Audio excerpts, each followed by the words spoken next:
લોયામાં ભૂત ગુફા જોઈ અને મોરબીના ઝૂલતા પુલ આપણને જોવા મળ્યો લોયામાં. પછી તો શું કેટલાય દિવસથી એમ થતું કે લોયા જવું તો નીકળી જાય લોયા. લોયા તો પૂગી જાય પણ નજારો કઈક જોવા મળ્યો આવો. ગુલાબમાંથી માટલું નીકળ્યું ને આવડી મોટી બિલ્ડિંગ જોવા મળી. અને પછી ગુજુ આશીષ ટ્રાફિકમાં હલવાણો.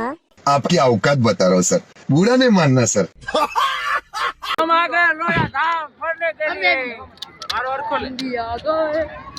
નંદ દ્વારા એટલી ટ્રાફિક હતી ને કે આની જ કમી હતી. એ આપણને થઈ ગયો ટ્રાફિકમાં ભેગો.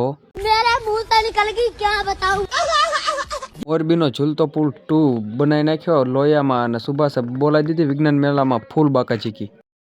ये देखो हमने बनाया है स्विमिंग पूल। प्रदूषण नियंत्रण प्रणाली। वहाँ धीमे चलाओ दुर्घटना की આશીષ જોજે હો, એ ભૂત ગુફા છે. હજી અમારે તારા વ્લોગ જોવાના છે. तू समझा? પછી શું નીકળી જાય બહાર અને અમન કહે છે મારે ચોંટાડવો છે ટી શર્ટમાં ફોટો. એટલે ગોતવા માંડ્યા કે ક્યાં ચોંટાડે છે. मोदी जी वाह। सफेद कपड़ा ओ जान दे देंगे इसके लिए। રખડતા રખડતા ખબર પડે કે આ તો ઇન્સ્ટા આઈડી નામ ને એવું બધું લખે. એટલે મેં લખાઈ નાખ્યું ગુજ્જુ આશીષ. उससे मेरा क्या फायदा। પછી હુડી અને ચકડોળ જોઈને નીકળી જાય આપણે ઘરે જવા માટે. અને હવે આ વ્લોગ જોવા માટે આપણા પેજને કરી નાખો ફોલો.